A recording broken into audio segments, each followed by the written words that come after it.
Mauritius is the financial breathing room that Americans just don't believe exists. And I get it because when I lived in America, I didn't believe this level of luxury that we have in Mauritius can be that affordable. Okay, but let me tell you something about African and Asian countries because Mauritius is a blend of Africa and Asia. They are quite affordable. In fact, Asian countries tend to be even more affordable than African countries for the quality of life that you get. Now, you can attest to this if you've been to Thailand, Vietnam, the Philippines, things of that nature. You get quality for a couple $100s a month. And so I'm going to break down the cost of living today for 2026 in Mauritius, and I'm going to simulate a few different factors so that you have an idea of what it would be like for you. Now, we are a family of 7. We have teenagers, we have toddlers, we are a lot of people, so keep that in mind in this cost factor analysis. So first of all, we live in a 5-bedroom house, a villa that has a private pool. It's not an apartment, it's not a townhouse, it's not any of that. It's a standalone villa. And here's exactly what we spend per month, okay? Our rent is $1,700 a month. Our electricity is $89 a month. Our water is $51 per month. Phone and internet can range from $8 to $13, depending on if we're out a lot. If we're just in the house, it's going to be that $8 to $13. If we're out and we need more internet, or like we're going on an adventure to the south of the island, then we may purchase some more internet, okay? And food is anywhere from $400 to $800 per month for a family of 7. Now, I was thinking what would be really cool is if we also simulate what our cost of living would be in 2 states in Ohio. I'm picking one, the state that I was born in, and then the state that I was raised in, so that we can do like a real analysis that would actually be like factual, like where we would actually be living if we were still in America, okay? And even at the high end, our grocery spend for our total family of 7 lands us between $2,248 to $3,453 per month. Again, for a 5-room home on an island that has one of the highest safety indexes in Africa, one of the highest ease to do business indexes in Africa, and has the best retirement permit that lasts 10 years. Also, their self-employed entrepreneur permits last 10 years. In this country, on the continent of Africa, you're just not going to find anything better. Typically, things are like 2 to 3 years renewable. Maybe if you're in Botswana, you're going to be a little bit more blessed and get like a 5-year. In Ghana, you may get a 5-year. Kenya may have like a 5-year situation going on, okay? But 10 years are unheard of because 10 years, you typically see this in Asian countries like Vietnam. They're currently redoing their infrastructure to also release a type of golden 10-year permit for people to come to Vietnam. You know, it's funny because Americans hear these numbers and they literally think we are lying because in the US, the cost of survival has become a luxury. And y'all know them homes in the US, like it's just not it. I'm gonna link our house tour down below so you can see what our house actually looks like. But in America, you just have like that dingy carpet, it's unfurnished. Again, our house is completely furnished. Like when included in the price of the rental is all of the furniture. So we didn't have to go out and buy furniture, run here, run there, do all these extra things. It was all included in the cost, okay? And that's why I say Mauritius, for like what you get, it's actually more affordable than a lot of African countries for the level of luxury. Because the real question when you're in Africa or anywhere, even if you were in the Middle East, is like, what's the quality of infrastructure that you're gonna get? What's the quality of the furniture? What's the quality of your house? We've had friends who are in East Africa that literally their whole electrical grid was just trifling. It was down. They had to keep calling people in. The landlord didn't want to pay for it. You get a lot of those weird slum landlord situations that happen across Africa, but Mauritius really is not like that. And that's something that's really important because nobody wants to just spend all of this money. That's how you travel abroad as an expat. And I'm sure it happens in the Middle East. I'm sure it happens in Europe. That's how you travel as an expat and just wind up spending thousands and thousands and hundreds of dollars because everything, the infrastructure is not adequate. It's not up to par. It's not, they want you to come in and pay for everything. And many people do that in countries and regions in East Africa West Africa, I believe South Africa is a little bit better infrastructurally, especially when they're talking about building homes, because I've looked at houses in Southern Africa and then maybe Botswana. They all look similar to Mauritius, not exactly like Mauritius, but very similar in the way that they're built. Now, let's take our family of 7. Let's pretend that we lived in Tampa, Florida. I used to love going to Tampa as a child, have cousins down there. I was born in Florida. I am a Florida girl from ages 0 to the age of 5. I was a young traveling girl, traveling throughout the East Coast. I was born in Florida, then we went to Pennsylvania, then we went over to Ohio, then we spent some time in Indianapolis for the summers, like just traveling all over. And little side note, if you are a teacher or if you are in childhood development, that first 5 to 7 years of life really ends up making who a person is going to be. And so I think those wonderful travel experiences really made me the person I am today, where for me, travel is just the norm. I love traveling. I love living abroad. Would never, ever want to live in America full time or even visit, because I think America is just preposterous, but you already know that. So here's what a family of 7 would spend every single month in Tampa in 2025. Our beautiful 5-bedroom home, we must include that it has a pool, okay? We gotta be factual. We have to be accurate here. So it also has to have 5 furnished beds and a pool, okay? It's gonna run us about $4,200 to $6,800 per month at least. Electricity would cost us $220 to $300, so we're having like a 50% increase there. Our bedrooms or our housing costs would increase by at least 100%, to be quite honest with you. Then water and sewer is gonna run us $70 to $120. Trash, I forgot sometimes you have to pay for trash pickups. I literally forgot that about America. $60 to $90. Internet, internet's too pricey. Internet was also pricey in East Africa, believe it or not. So in Tampa, $80 to $120, that seems reasonable. In Ohio, we would pay like $75, and it would be for the entire house. But then you also have your phone. So your phone bill is $110 to $180, okay? Now, internet and phones here, it's gonna run you $8 to $13 each one, just to make that perfectly clear. That's like a 500% increase. And then food is obviously gonna run us our amount that we spend in luxury. Like if we were going to spend, well, here it doesn't even go, the base isn't even $800 a month. Our base for food in Tampa is $1,600 per month to $2,800 per month in food, okay? So Tampa, Florida costs 2.5 to 3.2 times more than Mauritius.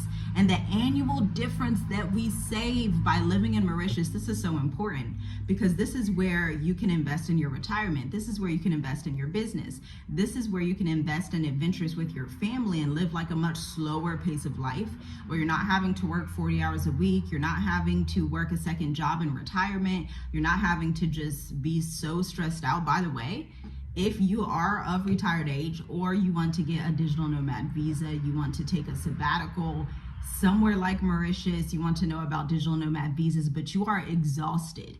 You're emotionally exhausted and you're physically exhausted from trying to research everything on your own. You're like, hey, this is my first time doing this. I've never even been to Thailand, Vietnam. I've never even looked into a 10-year residence. Doesn't everywhere have a 10-year residence? If this is the type of question that you're asking, if these are the thoughts going through your head, I invite you to sign up for the Mature Adult Intensive. We literally begin next week. Like, you have 6 days. We begin next Monday, November 24th. Somebody already signed up pretty quickly, and so there are only 3 slots available. But if you are someone that is just exhausted, you don't emotionally have the capacity, you want someone to be there to double check everything you're doing for the next 4 weeks, then go ahead, check out the link in the description. You are going to enjoy it. This is our 3rd cohort. We've had people who actually had their residence in Mexico who wanted to come and get their residence out here and wanted to prepare their documents, prepare their technology, prepare their investments. And so you can join as well, even if you have residence in a foreign country. I thought that was really cool that one of our clients was having her 4-year permit in Mexico, but she was like, no, I don't really want to do Mexico. It's too close to America and it's too pricey. And so she joined the Mature Adult Intensive. You can learn more at the link in the description. So we save $51,000 to $68,000 per year, okay? And this is why so many Americans are stuck, not because they're lazy, but because survival has a premium price tag in the US and it's only bound to go up with time. Now, let's go to Columbus, Ohio. We've lived in Columbus, Ohio for the majority of our lives, and it's cheaper than Florida, but still nowhere close to what we get here. This is what I'm talking about with quality. If you're from Ohio, you know, like if you're, and I'm gonna tell you right now actually, because I grew up in Bexley, Ohio. If you are looking for a house with a pool, you're gonna have to go to New Albany. You're gonna have to go to Bexley. You're gonna maybe have to go to like Worthington, because regular Columbus, like just the regular Columbus that is not that great and is not that safe and is very, very much a little bit ghetto, is they're not gonna have a house with a pool. They're just not gonna have it. When I was growing up, we visited this guy's house and he had a pool. I was in like 5th grade and like all the kids went over and he had a pool in his house. Now something like that type of house is gonna run you in rent $12K to $16K per month in Ohio, okay? And then in Ohio, it's very rare that you're gonna find like a decent 5-bed again. This house is immaculate. I'm not talking about a shack 5-bed that's like, oh, well, at least you have 5 rooms and the carpet is crazy and it looks absolutely insane and it's by the hood and it's just like, that's not the vibe that I'm talking about. Like literally take the house we have, the neighborhood we live in, and try to find it for this rate in Columbus, Ohio. Okay, you're going to be looking at $3,800 to $5,000 if, again, you can find the 5-bed. 5 beds are really hard to find in Columbus. You would have to live in a suburban area. It's going to be pricier for sure. Electric, $180 to $250. Water, $60 to $100. Our water bills in Ohio were absolutely insane. We do use a lot of water, but in Ohio, and that was like in 2020, our water bill would be like $300. It would, every time. Gas in the winter, oh, I forgot gas bills. Gas was horrible too. Our gas, this is saying it's gonna be $80 to $100, but in Ohio, our gas was like $250. Granted, I don't like being cold in the winter. I do turn the heat up pretty high, but still, that's a lot of money, okay? So $80 to $100. Internet, $60 to $90. Yeah, I told you we paid $77 for internet at I think it was Huawei. And then phones, $110 to $180 per month times 2. My husband and I, then our son, because we have his phone. So just think, you're factoring this in. And Columbus monthly spending for food, it's going to be $1,300 to $2,400. That's what they say. You know, it depends where you're getting your food, what kind of food you're getting. Total Columbus spending, $4,590 to $6,650, which is still 1.8 to 2.3 times more expensive than Mauritius and for less quality, okay? Obviously, Ohio is not like a beautiful island. Ohio is clearly not just, you know, it doesn't look like Florida. It's not giving the type of vibe that Paradise is giving here. And so you're spending more for a lower quality of life. You get a lower quality of life in Ohio, just to be quite honest. I mean, comparing Ohio to Africa is just crazy anyway, because Ohio just really can't compare. When you compare like a continent like Africa and then you try to think of like some similar states in America, maybe you come up with like a Florida, a Texas, a California. Those are all super pricey. Texas actually isn't that pricey compared to California and Florida, but you come up and say, okay, I just can't get this type of quality of life in the States at all, period. Okay, now if you wanted to actually say like somewhere that would be like you could actually compare to Mauritius, I would look at Thailand, I would look at South Africa, I would look at the Philippines, I would look at Botswana. Those are places that actually compare. I would look at Kenya. Those places actually somewhat compete with Mauritius in terms of the quality of life and the scenery and the type of paradise vibes that you get, because for our family, that all is very important. But let's talk about the real story behind these numbers. America's cost of living is no longer tied to quality. Oh no, it's tied to dysfunction. Inflation is not slowing down. Groceries are rising faster than wages. Housing is squeezing the middle class, especially with that 50-year mortgage. That's just like insane. Don't even get me started on that. Watch one of the previous videos. Retirement systems are completely strained. Travel, healthcare, and utilities all get more unpredictable every single year in America. And while Americans work harder, panic more, pay for more healthcare, and lose more sleep, countries like Mauritius are very quietly offering affordable housing, safe communities, walkable towns, clean food, low utilities, family-friendly culture, that's like number one, and an economic environment that does not punish you for breathing. This is why mature adults are moving abroad. This is why young families are exploring relocation. This is why digital nomads exist, and why so many of you watch our videos and say, hey, I think now is my time. And so if you're watching this and you feel financially suffocated in the US, I want you to know that you're not imagining it, you're not freaking out, you're not overly dramatic.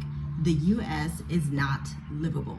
If your retirement plan feels shaky, it's not paranoia. These are statistics. Most retired folks in America don't actually get to retire. They have to take on a second and third job. But how much better would it be if your retirement would actually stretch farther and you could do hobbies like painting on the beach or meeting new people or just taking walks across the beach or hiking around the mountainside? What if you could do hobbies that extended your length of life instead of stressing you out at these crazy, crazy jobs?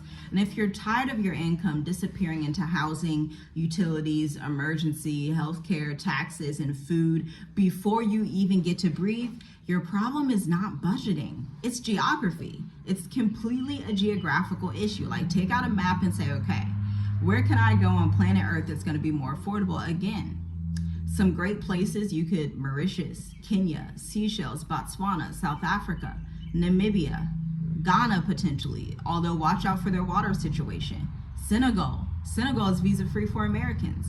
But if you want to be on the Asian side, Philippines, Thailand, Malaysia. There are so many options for a good quality of life. So it's really up to you.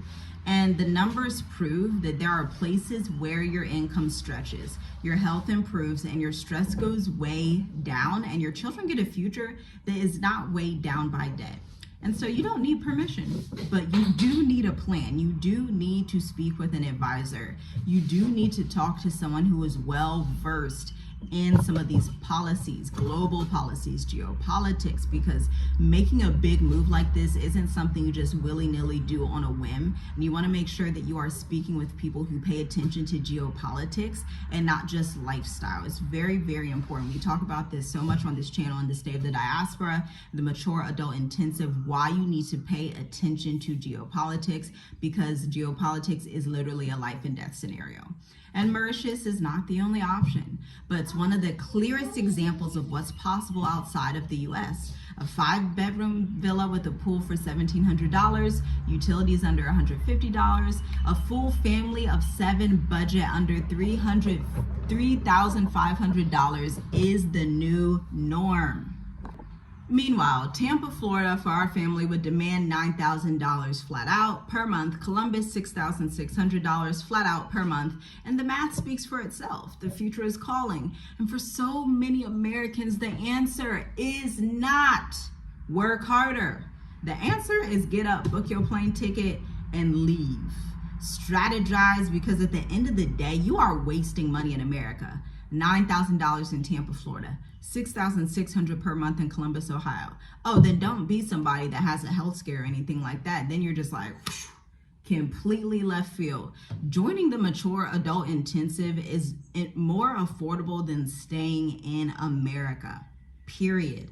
It's more affordable to strategize now and to get your exit strategy going. On average, our clients leave America in 6 months.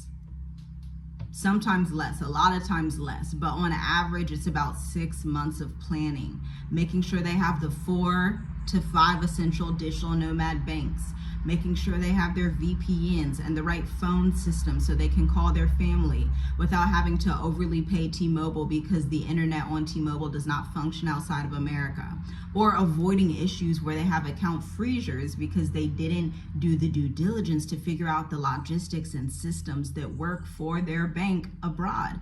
These are issues that can be fixed before you even encounter them, but only if you speak to those who are more knowledgeable than you in this area, okay?